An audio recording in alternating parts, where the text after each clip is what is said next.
జనవరి 25, 2026. ఆదికాండము 25వ అధ్యాయము. అబ్రహాము మరలా ఒక స్త్రీని వివాహము చేసుకొనెను. ఆమె పేరు కెతూరా. ఆమె అతనికి జిమ్రాను, యోక్షాను, మెదాను, మిద్యాను, ఇష్బాకు, షూవహు అనువారిని కనెను. యోక్షాను షేబను, దెదానును కనెను. అషూరీయులు, లెతూషీయులు, లెయుమీయులు అనువారు ఆ దెదాను సంతతివారు. ఏయిఫా, ఏఫెరు, హనోకు, అబీదా, ఎల్దాయా అనువారు ఆ మిద్యాను సంతతివారు. వీరందరూ కెతూరా సంతతివారు. అబ్రహాము తనకు కలిగినది యావత్తు ఇస్సాకుకిచ్చెను.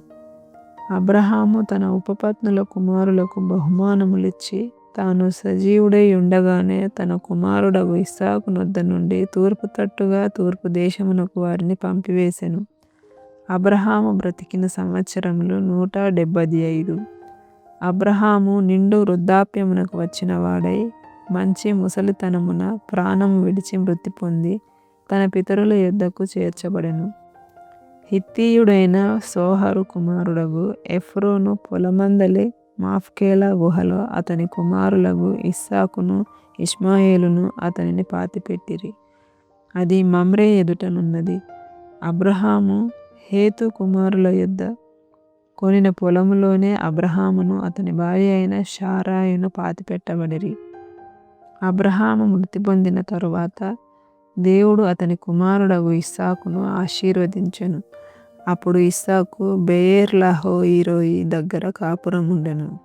ఐగుప్తీయురాలును శారా దాసియునైన హాగరు అబ్రహామునకు కనిన అబ్రహాము కుమారుడగు ఇష్మాయేలు వంశావళి ఇదే. ఇష్మాయేలు జ్యేష్ఠ కుమారుడైన నెబాయోతు, కేదారు, అద్బయేలు, మిష్పా, దూమా, మషా, హదరు, తేమా, యెతూరా, నాఫీషు, కెదెమా. ఇవి వారి వారి వంశావళుల ప్రకారము వారి వారి పేర్ల చొప్పున ఇష్మాయేలు కుమారుల యొక్క పేరులు. వారి వారి గ్రామములలో వారి వారి కోటలలోనూ ఇష్మాయేలు కుమారులు వీరే. వారి పేర్లు ఇవే. వారి వారి జనముల ప్రకారము వారు 12 రాజులు. ఇష్మాయేలు బ్రతికిన సంవత్సరములు 137. అప్పుడు అతడు ప్రాణం విడిచి మృతి పొంది తన పితరుల యొద్దకు చేర్చబడెను.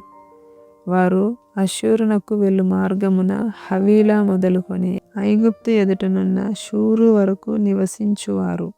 అతడు తన సహోదరులందరి ఎదుట నివాసం ఏర్పరచుకొనెను. అబ్రహాము కుమారుడగు ఇస్సాకు వంశావళి ఇదే. అబ్రహాము ఇస్సాకును కనెను. ఇస్సాకు పద్దనరామంలో నివసించు సిరియా వాడైన బెతూయేలు కుమార్తెయును సిరియా వాడైన లాబాను సహోదరియునైన రిబ్కాను పెళ్లి చేసుకున్నప్పుడు 40 సంవత్సరములు గలవాడు. ఇస్సాకు భార్య గొడ్రాలు గనుక అతడు ఆమె విషయమై యెహోవాను వేడుకొనెను. యెహోవా అతని ప్రార్థన వినెను గనుక అతని భార్య అయిన రిబ్కా గర్భవతి అయెను. ఆమె గర్భములో శిశువులు ఒకనితోనొకడు పెనుగులాడిరి గనుక ఆమె ఇలాగైతే నేను బ్రతుకుట ఎందుకని అనుకొని ఈ విషయమై యెహోవాను అడగ వెళ్ళెను. అప్పుడు యెహోవా ఆమెతో ఇట్లనెను, 2 జనములు నీ గర్భములో కలవు, 2 జనపదములు నీ కడుపులో నుండి ప్రత్యేకముగా వచ్చును. ఆ జనపదము కంటే ఒక జనపదము బలిష్టమై యుండును. పెద్దవాడు చిన్నవానికి దాసుడగును అనెను. ఆమె ప్రసూతి కావలసిన దినములు నిండినప్పుడు ఆమె గర్భమందు కవలవారు ఉండిరి. మొదటివాడు ఎర్రనివాడుగా బయటకి వచ్చెను. అతని ఒళ్ళంతయు రోమ వస్త్రము వలె ఉండెడు గనుక అతనికి ఏశావు అని పేరు పెట్టిరి. తరువాత అతని సహోదరుడు బయటకి వచ్చినప్పుడు అతని చెయ్యి ఏశావు మడిమెను పట్టుకొని ఉండెను గనుక అతనికి యాకోబు అని పేరు పెట్టబడెను. ఆమె వారిని కనినప్పుడు ఇస్సాకు 60 ఏండ్లవాడు. ఆ చిన్నవారు ఎదిగినప్పుడు ఏశావు వేటాడుట యందు నేర్పరి అయి అరణ్యవాసిగా నుండెను. యాకోబు సాధువై గుడారములలో నివసించుచుండెను. ఇస్సాకు ఏశావు తెచ్చిన వేట మాంసమును తినుచుండెను గనుక అతని ప్రేమించెను. రిబ్కా యాకోబును ప్రేమించెను. ఒకనాడు యాకోబు కలగూర వంటకము వండుకొనుచుండగా ఏశావు అలసినవాడై పొలంలో నుండి వచ్చి, నేను అలసియున్నాను, ఆ ఎర్రగానున్న దానిలో కొంచెము దయచేసి నాకు పెట్టుమని అడిగెను. అందుచేత అతని పేరు ఎదోము అనబడెను. అందుకు యాకోబు, నీ జ్యేష్ఠత్వము నేడు నాకిమ్మని అడుగగా ఏశావు, నేను చావబోచున్నాను గదా, జ్యేష్ఠత్వము నాకెందుకనెను.